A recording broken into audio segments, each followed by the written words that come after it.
is up, everybody? How y'all doing? Hope you're having a great day, great night, great evening, or afternoon, depending on the time you're watching this video. As y'all can see from the title of this video, I have officially hit 50,000 miles. I'm like way past that now. But I do have a clip of when I first saw it hit 50,000. So I'm going to play that right now so I can see it. 50,000 miles, baby!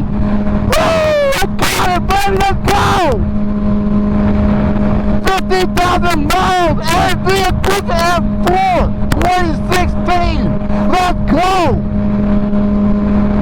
No fucking issues on this bike. No problem. Great. Woo! 50,000 miles, baby. Let's go. So, as I can see, I was very happy, very excited that I got 50,000 miles on my bike, which to me is a very big deal for Wwhhaaattsss, because people already give MVs a bad rep that they're not reliable, they don't last that long, their edges blow because, you know, some of other people's experience with them. But there are people with these bikes that have 50,000, 60,000 plus miles on them. That's probably super rare because most people kind of look at MV as a collector's bike or a trophy bike, because they only make a certain amount every year of every model, even whether it's a limited edition or not. They only make a certain number. So I understand people's mindset about it, about how they feel like, oh, well, that's probably just your bike because, you know, you just got lucky. No, I take care of my bike. I really do. I make sure it's maintenance is done on time, oil change is always done, all that stuff. I make sure that everything is good to go. So I'm glad it is where it's at. I did hit 50,000 miles like a while ago. So I've been had the miles a little bit above it already. But in this video, I will talk about the maintenance of it, of getting to 50,000 miles. You know, if I had issues, which has only been one major issue, and some other things about it that most people may or may not talk about in videos, because, you know, I feel like most people try to keep a positive mindset about certain vehicles. I'm not like that. I kind of think the way things are for a reason. Oh fuck right here, fuck it. But first off, I got to go to the bank. I don't need to go to the bank. I thought I had to. I'll just do it later. I just kind of realized I don't have to do it right at the exact moment, which would save me some time so I can get to work on time, which I normally do get to work on time, but still. But so let's talk about, you know, the journey of 50,000 miles real quick. Bought the bike 4 years ago with only 1,600 miles, if you want to be exactly, because I remember the exact number. It was 1,611 miles. Bike was in great condition, only had one owner. Like perfect condition, no issues with the bike at all. Like perfect. It's almost as if I bought the bike from a dealership brand new. You know, the bike was bone stock. There was no exhaust on it, no double bubble windscreen, like nothing. Like this isn't a double bubble, but you know, there was no moss to it, and it was, you know, my dream bike, and I finally was able to get one. So, you know, with that said, bike, it was just, I found it on Cycle Trader, called the number, it was available, I got it, you know, whatever. It is what it is. Like, I got the bike, right? That's the whole point.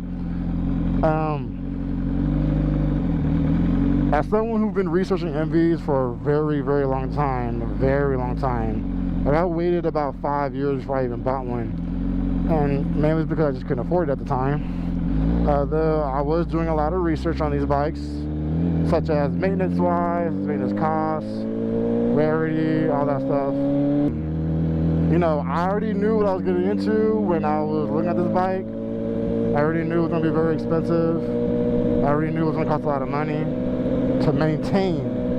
Payments-wise, it wasn't that bad, but to maintain it, I knew it was going to cost some money. So, with that said,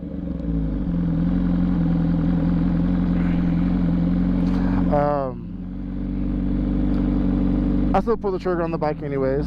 I decided to buy it, and it was you know, dream bike of mine that I wanted to get, and I'm glad I got it.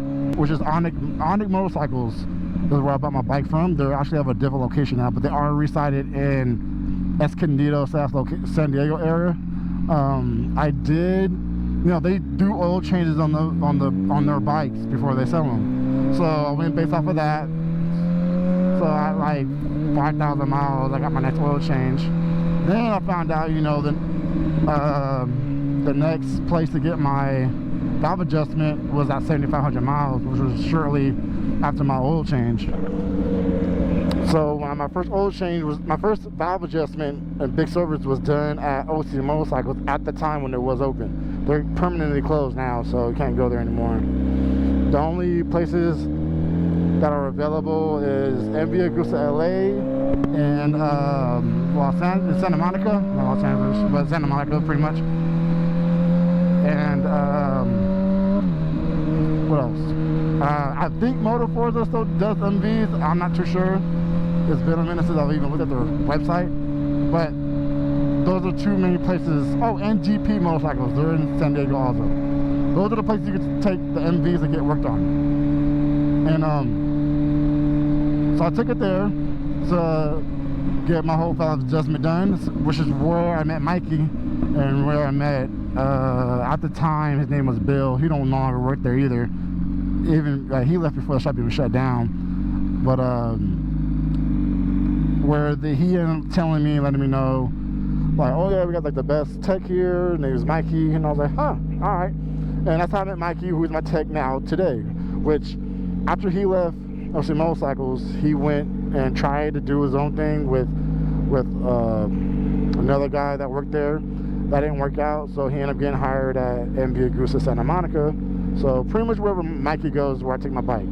Which is why if any of you have an MV Agusta, I highly recommend going to MV Agusta LA and Santa Monica to get your bike worked on for maintenance if you don't want to do it yourself.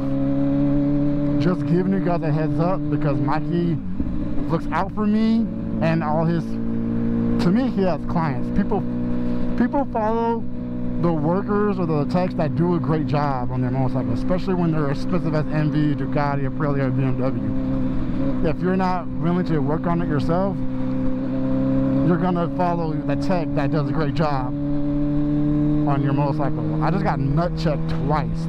That hurt. So I highly recommend that by MV Agusta LA, okay? Just giving y'all a heads up. Always ask for Mikey. He does bounce between Moto Club, because Santa Monica, MV Agusta LA is where Moto Club, aka Aprilia, used to be at. Same owner name is Victor, same place. So if you guys ever buy an MV Agusta, just please take it to MV Agusta LA, Santa Monica. It's not sponsored or anything, it's just Mikey's the only one that has touched my bike for the 4 years I've had it. And he's honestly the main reason why my bike is running the way it is, why I still continue to run up to 50,000 miles. So I'm gonna fast forward up to the 50,000 miles now, because in between that I didn't have issues with the bike except for one. This key ignition area right here was making my bike cut out at certain RPMs for some reason, or if I was riding too fast, maybe the vibrations did it or what, but it would cause my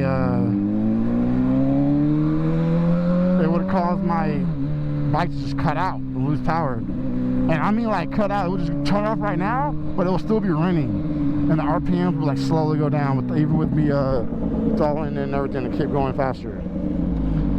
He ended up finding out the issue was, replaced it, and then my bike's been running great ever since. Oh, too late, I'm already moving. So, the cost of this bike to maintain, and I'm not good with math. I have my, strengths in math, so I'm gonna let you guys kind of figure it out. So I bought the bike with 1,611 miles, right? So I'm just gonna say 1,600. Okay, and then Maintenance was every 7,500 miles. All right, like the big service, valve adjustment, oil change, fluids, everything. Right. That costs between $1,200. That costs between $1,200 to like $1,400 now. Pretty much $1,200 to $1,500. This summer, let's just say it's $1,200, right? So the first one was at 7,500 miles. And remember, every 7,500 miles, I had to get that done, and I pay for it every single time, up to 50,000 miles, which I think my next one is at 52,000 miles, actually, when I think about it, which is in 2,000, a little under 2,000 miles. So do the math on that. That's how much I spent to maintain it. Y'all don't think this is dumb? Yeah, I never did my own oil changes, but I didn't always pay for them all the time.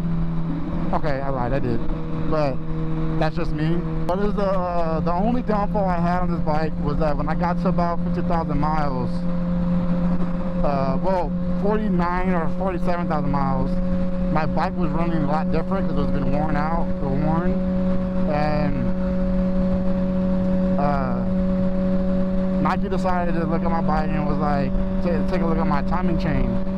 And he was like, hey, I don't know if you want to do this or not, but you may want to think about getting your timing chain tensioners and all that stuff done. I said, do it. He's like, really? Like, yeah, just do it. So they ordered the parts for that, got that done. And then I was having an issue with the bike later on, which is recently right now, which was when I just got it back, like maybe about a month ago, or close to a month ago now, that I was making a clinking noise through the engine, which was my clutch area. Took it in the shop again, he looked at it, because my bike was gone for not 3 months, it was gone for like a month. And it turns out my clutch basket was loose, or had way too much play. So Mikey recommended, you know, I'm like, I not recommended, but I said, hey, are y'all just gonna tighten it or replace it? He's like, we're gonna replace it, but because the whole clutch assembly is already open, you should just replace the clutch plates. So I asked him, well, how's the condition of my clutch plates? He's like, they're good, just we already have it exposed and open and taking them out. Do you want to just replace them? I was like, yeah. So the chain tensioning and all that, because I did my big service that day as well, like the big service during my chain tension and all that, that was $3,100. I got my clutch plates done, which took 3 months because it was a 6 to 8 week back order on parts. The clutch stuff cost me about $1,100 because I put a $300 deposit down for the parts. So that was that thing. That's $3,100 is the most I've ever spent on my bike. That car almost got over without the turn signal. That's the most I've ever spent on my bike, was $3,100. Everything else I've done to this bike has been under that. So my slip-on exhaust was a Botus. I got it for a deal because it was used for like $1,200. Normally these exhausts are like $15, $17, just for a slip-on, because it is full titanium.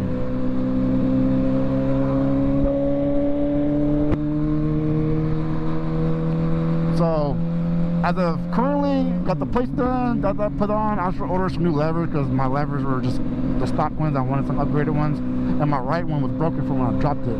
So once money's in a better situation, I will be replacing my right side fairing because it's scratched up from when I dropped it.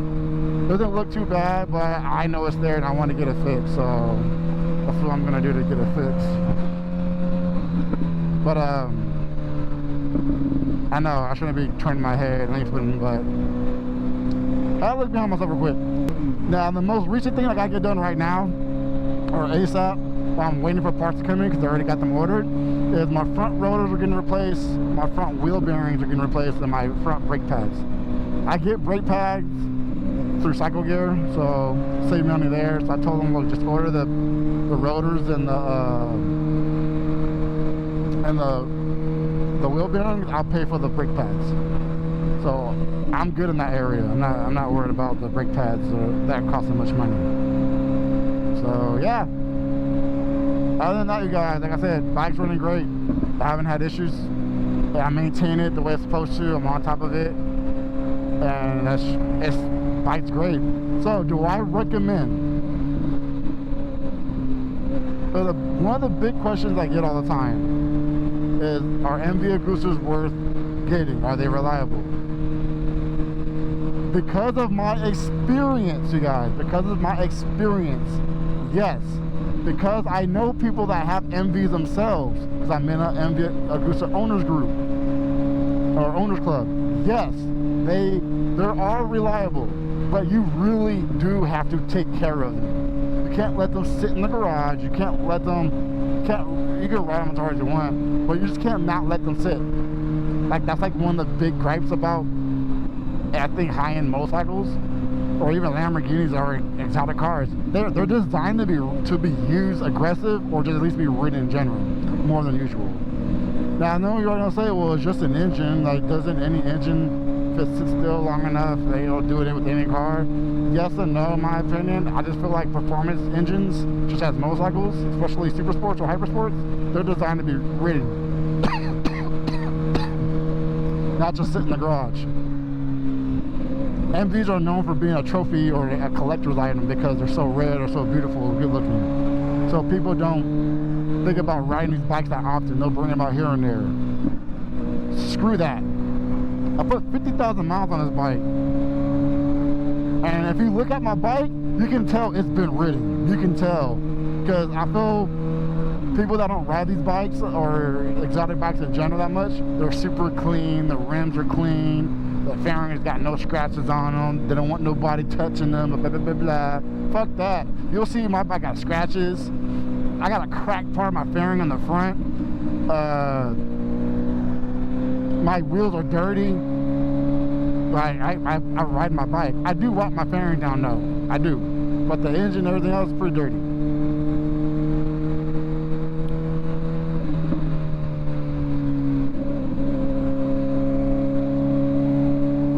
So, that's all I'm gonna say is, you guys, that yes, buy an MV Agusta. I say, in my opinion, because I have seen this as an issue, I say models that are, when it comes to the F4, stay away from like maybe 14 and under. I know somebody that has like I think a 13 or 12. And his bike's in great condition. No, wait. Now, sadly, his engine blew up. And it's only because where he took his bike, the person who did it worked on his MV, because it wasn't really like an MV dealership, I think, did something wrong and didn't tighten something right, and his engine blew up. I can't remember the exact things that happened, but I just know whoever worked on his bike last screwed it up to where his valves just snapped and blew up his engine. That's all I know from what he told me. But I normally would say stay away from 14 and under. Oh wow, that's a big gap. That's weird. So stay away from bikes that are, stay away from the F4 models that are 14 and under. That's just my opinion. Personally, I say the F3s are great bikes. I say try to stick with the black engine cover ones. Brutales, they're great bikes too. Pretty much all MVs are great. The only thing about the 800 models, just giving you guys a heads up, because any of you are looking at getting like a F3 or 800cc model, is that if you don't take care of them properly or start them up properly too, the sprag clutch can go out. But once you get it fixed, after that, it's fine. Like, you don't get that issue. But normally, though, if you take care of it, you won't have to replace your sprag clutch. But that's what they're kind of known for, sadly. Supposedly, I think they fixed the situation from the earlier models, like the newer ones, like right now. But that's like one of the main issues with the F3, the 800cc models of MV. 1,000 cc's, no issues. They're tanks. They're really good. So that's what I want to tell you guys. You know, bike's been great. I love it. I will continue to own it. My next goal now is to get up to 100K miles, and I will keep on updating you guys with my adventures of this bike by making videos, just giving y'all a heads up. But other than that, I hope y'all have a great day, great night, great evening, afternoon, and I will catch y'all on the next video. Peace out.